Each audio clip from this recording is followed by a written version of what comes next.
कि ये देश हिंदू राष्ट्र है और हिंदू राष्ट्र रहेगा। हिंदू मुस्लिम हिंदू मुस्लिम हिंदू मुस्लिम हिंदू मुस्लिम। तो मुसलमान हिंदुओं के साथ नहीं रह सकता तो क्यों रखा है इस देश में? यार ये सबसे बड़ी समस्या ये मुसलमान है। बस देश से ये खत्म हो जाए तो सारी समस्या खत्म हो जाए। पता नहीं मोदी जी इस समस्या का समाधान कब करेंगे।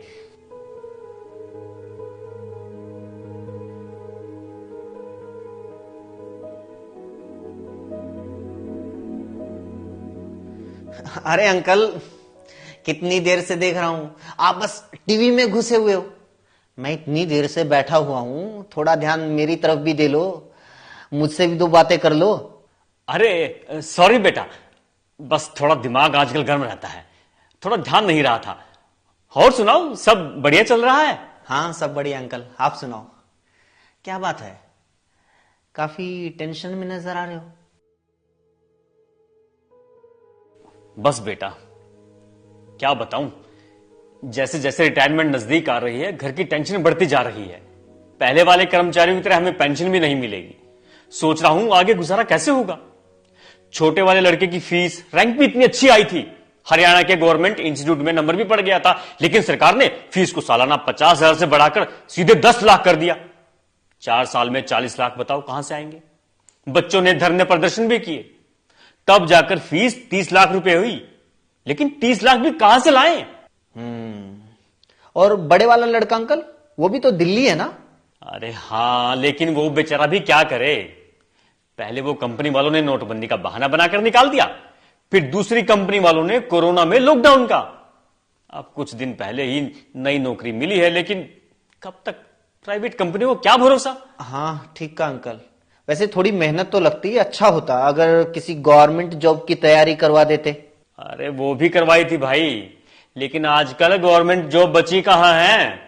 2 साल भर्ती का इंतजार करके फिर तभी तो प्राइवेट नौकरी पकड़ी है। हाँ चलो ठीक है। और आंटी की सेहत कैसी है अंकल, ठीक है ना? अरे कहां ठीक है। 3 दिन पहले शाम को घूमने जा रही थी, 2 बाइक वाले आए और गले की चेन छीन कर ले गए। बेचारी इतनी बुरी तरह गिरी है कि बस। क्राइम कितना बढ़ गया है आजकल, पता ही नहीं चलता कब कौन कहां किसको झपट्टा मार दे, किसको गोली मार दे। ऊपर से पुलिस कोई कार्रवाई नहीं कर रही। रिश्वत भी दे चुका हूं, फिर भी अब तक चोर नहीं पकड़े गए।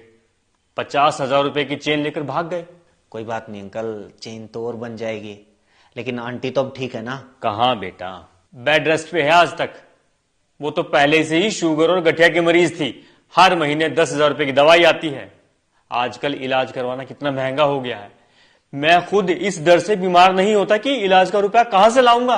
हाँ तो किसी गवर्नमेंट हॉस्पिटल में जाया करो ना अंकल। अरे गवर्नमेंट हॉस्पिटल में जब तक ओपीडी की पर्ची कटती है, उससे पहले तो मरीज की दुनिया से पर्ची कट जाती है। गवर्नमेंट हॉस्पिटल, गवर्नमेंट अस्पतालों में अगर फैसिलिटी होती तो हमें क्या शौक था इतने महंगे इलाज करवाने का। सही कहा। आजकल महंगाई इतनी बढ़ गई है कि मार्केट की तरफ मुंह करके सोने का मन भी नहीं करता। पेट्रोल डीजल ही देख लो, कितना महंगा हो गया है। अरे सिर्फ पेट्रोल डीजल क्यों, गैस सिलेंडर, दाल चीनी, सरसों का तेल सब इतने महंगे हो गए हैं कि मैं तो ये सोचकर हैरान हो जाता हूं कि तुम लोग आगे चलकर कैसे काम चलाओगे, तुम लोग अपने बच्चों को कैसे पालोगे। ओ हो। अब समझ में आई आपकी परेशानी। कितनी सारी समस्याएं हैं अंकल। आपके पास पेंशन नहीं है, बच्चों के पास रोजगार नहीं है, एजुकेशन महंगी है, इलाज महंगा है, पेट्रोल डीजल तेल सिलेंडर सब महंगा है, क्राइम बढ़ रहा है, रिश्वतखोरी बढ़ रही है, इतनी सारी समस्याएं हैं। लेकिन इन समस्याओं में मुसलमान तो कहीं नहीं है अंकल। आप तो कह रहे थे कि सारी समस्या ही मुसलमान है।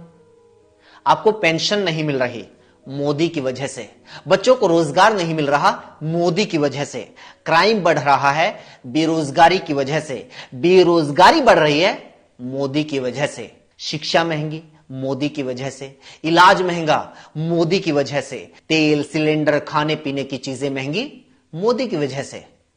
बताओ आपकी समस्या मुसलमान है या मोदी? अरे बेटा इतना तो कभी सोचा ही नहीं। वो टीवी में तो सारा दिन। हाँ बिल्कुल अंकल, टीवी में यही दिखाया जाता है ताकि आप लोग कभी अपनी असली समस्याओं के बारे में, देश की असली समस्या के बारे में सोच ही ना पाओ, मोदी की नाकामियों के बारे में सोच ही ना पाओ, मोदी से कभी सवाल पूछ ही ना पाओ। इसलिए टीवी में यही दिखाया जाता है।